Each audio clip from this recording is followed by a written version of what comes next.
मन की आवाज़ को कम करना पड़ेगा। मन की आवाज़ इतनी तेज़ है, ये तो वही वाली बात है कि रेडियो बज रहा है और कोई आपसे बात करना चाहता है तो आप क्या करेंगे? अब कई लोग हैं वो तो रेडियो बज रहा है।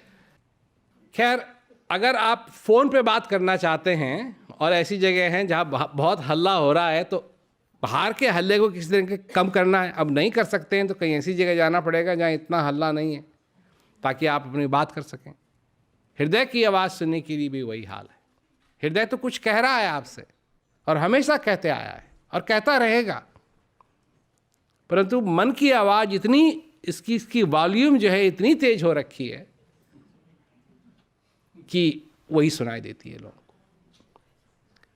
तो थोड़ा आदमी अगर समझे कि सचमुच में मैंने इस जो मन की आवाज़ है वो इतनी तेज कर रखी है, इतनी तेज कर रखी है कि इसको मैं थोड़ा शांत करूं, ताकि मेरे को अपने हृदय की भी आवाज़ समझ में आए। कम से कम मैं सुन तो सकूं क्या कह रहा है, और वो क्या कह रहा है उसकी ये नहीं है उस लड़की के पीछे भागो, उस चीज़ के पीछे भागो, ये करने के लिए भागो, वो करने के लिए भागो, नहीं। उसके लिए सिर्फ यही है, तेरे अंदर श्वास आ रहा है, तेरे अंदर श्वास जा रहा है, इसको समझ, अपने जीवन को सफल कर, अपने जीवन में तसल्ली ला। जिससे प्रेम करना है उससे प्रेम कर। कौन? वो जो तेरे हृदय में बैठा है। हृदय एक चीज ही ऐसी है, मैं हमेशा कहता हूं हृदय एक चीज ऐसी है। क्या है हृदय? कहां है हृदय? कि उस हृदय में ही वो सच्चिदानंद बैठा है। वही जगह है जहां से सचमुच में तुम्हारी गंगा बह रही है। तो उसकी आवाज सुनने के लिए और चीजों की आवाज को कम करो, क्योंकि उसकी आवाज बहुत है, परंतु दूसरी आवाज इतनी तेज हो गई है, इतनी तेज हो गई है, क्योंकि जब हम बड़े होने लगते हैं तो हमको उन्हीं आवाजों के पीछे भेजा जाता है। अब ये करो, अब वो करो। देखिए, इसका मैं उदाहरण देता हूं। बच्चा है, 1 साल का है, 2 साल का है, 3 साल का है।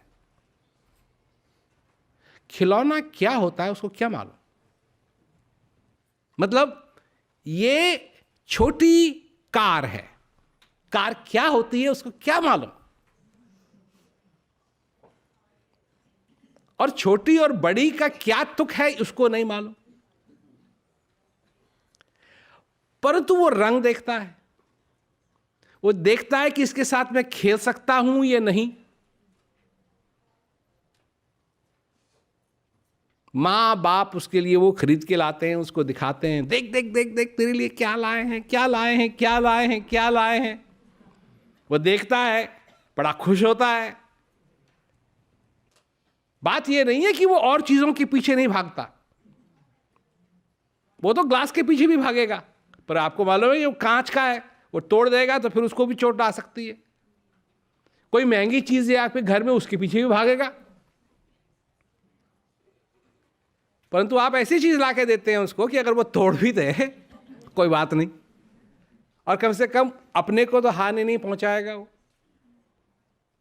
ये हुआ आपके लिए खिलौना। आप जिसको खिलौना कह रहे हैं बच्चे के लिए, उसी खिलौने की परिभाषा बहुत अलग है। और एक बार वो खेलने लगे उससे और आपने उससे ले लिया अगर, तो वो रोएगा, और जो वो रोएगा उसका रोना ऐसा नहीं है जैसे हम रोते हैं। उसके लिए तो सचमुच में दुनिया टूट गई, क्योंकि जिस चीज से उसको अच्छा आनंद मिल रहा था वो खींच ली गई है उस। अब वो खेल नहीं सकता। ठीक, पर प्रश्न बच्चे से पूछने का नहीं है, मां बाप से पूछने का है कि वो उसके लिए खिलौना क्यों लाए। तो ये मन के लिए तो दुनिया बन रखी है, पर हृदय की दुनिया कहां है? हृदय के लिए कौन सी दुनिया है? तो अपनी जिंदगी में, इस जिंदगी में हृदय की दुनिया भी तो बनाओ। इसीलिए वो हृदय की आवाज़ सुनने के लिए दूसरी आवाज़ को कम करो ताकि सुन सको।